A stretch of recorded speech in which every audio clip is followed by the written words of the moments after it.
Are you ready for a really simple, easy stew? This is a one-pot dish. Throw everything in and you're ready, and you're gonna love it because it's got a little peanut butter. I'll show you how to make it.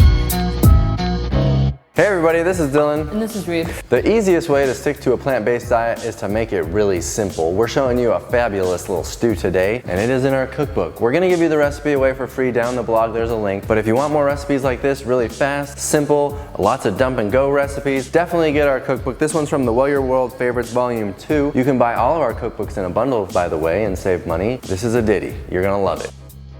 We get a request once in a while, not too often, for recipes without garlic and onion. Why? I don't know. I can't imagine eating food without garlic and onion. But this recipe actually works. I mean, really, you could take the garlic and onion out of any of our recipes and they'll be fine because you obviously are used to eating that way without those things, so no big deal. This one does not have the garlic and onion. If you like garlic and onion, which most of you do, you can also add it to this recipe, no problem. But this is more of kind of a hearty. We've got potatoes and carrots in here. Very simple ingredients, nothing fancy here. We're not putting a bunch of seasonings. I just want to show you how easy it can be to make food taste good and for it to be really fast. Come on in close, Reeves. Let's make this butternut peanut stew for the folks at home. Butternut squash is a tricky one to deal with fresh. It's kind of hard to handle and chop, so we're using frozen. I like to do butternut squash for real, like once a year. Yeah, when the season calls for it. But butternut squash is a really tasty food. It's a starchy squash, really good calories, good for filling you up. So we're using like 3 pounds. I've got a mix of 10-ounce bags and 12-ounce bags, but in total I've got about 3 pounds. You don't have to let it thaw. Mine have thawed, but you don't have to. You can throw them right in frozen and they'll heat up on the stove, no problem. These ones are diced up pretty small. I've had some bags where they're diced up like a larger chunk. It doesn't matter. This is a stew. They're gonna get really mushy. They're meant to be kind of the base of this stew, not to be big chunks of squash. Now, if you wanted to add onion to this like we were talking about, you could take a freezer bag of frozen chopped yellow onion and throw it in there, as well as a tablespoon or whatever of minced garlic. That's up to you. We're doing it without it this time. I'm throwing in some veggie stock. That's gonna be giving it a lot of flavor too, as opposed to like water. We've also got a little bit of tomato paste to give it a nice tomatoey flavor. Now we've just got a few things to chop. I've got a couple carrots. If you prefer like a soupy chop, like a smaller veggie chop, you can chop these any which way you like. Here's a red bell pepper. Any color will work. I often use red for this one. I don't know why, who cares? Here's a jalapeno. If you don't like it spicy, stick with the mild pepper that we just did. With us having no garlic and onion, I like a little bit of extra spice. Here's some potatoes, 3 russet potatoes. Could be gold potatoes, could be red potatoes. I peeled these, but you don't have to. Just chop them in whatever size you like. Throw it in your pot.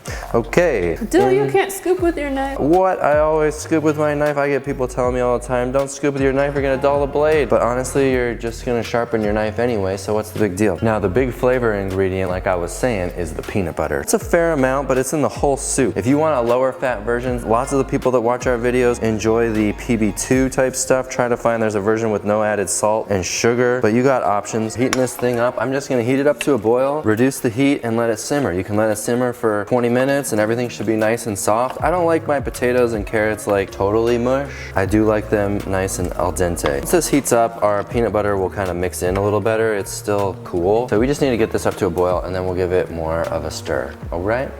Every recipe in our books has a beautiful big picture. No recipes, not even the sauces that might have a couple of sauces on one page, not even those go without a photo. I have to know what everything looks like. Even if it's as simple as a dip or a sauce like this, I want to know what it looks like. We eat with our eyes, you know what I mean? It's warming up, it's smelling good already. You can see that this is going to be a nice, thick, creamy, beautiful, delicious stew. Let's let this thing sit and we'll taste it shortly. Look at these beautiful roasted peanuts. Want to know how to do it? It's very easy. You don't want to take a taste of these early because then you're going to eat all of them. It's a big problem. It's thick, so don't forget to give this thing an extra stir or two. Look at these peanuts. Don't they look absolutely terrible compared to these ones?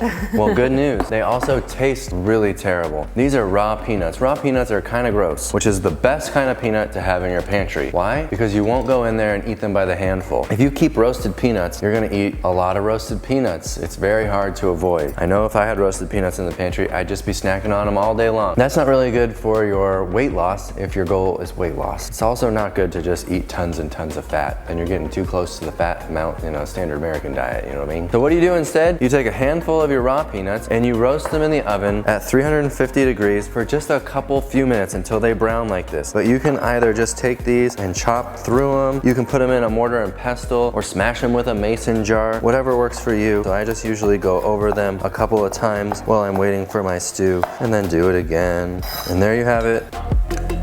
How about a little cilantro? I got a little handful of cilantro here. Let's just chop it up. If you don't like cilantro, you could use anything. Some parsley, some fresh chopped basil. Another excellent option if you want to add even more flavor to the stew would be using our Well Your World spice blends. We've got a number of spice blends that would be really good. Our Zesty, the Calypso would be really good. Stardust is our salt substitute that's really good, just sprinkling on your food at the table to give it a salty flavor. Or our Galaxy Dust, which is like an all-purpose. You can do these at the table. You can add it to the pot, whatever which way, but there's lots of different veggie flavors in these. You would really like them, I think. Try them out. It was getting a bit thick as it was simmering because all the butternut squash was breaking down. So I covered it up so it wouldn't splatter everywhere. Oh, look at how creamy and chunky and gorgeous it looks. Looks like a bowl full of starch. You're gonna love this one. Let's try a bowl. It's gonna be hot. Throw on a little cilantro.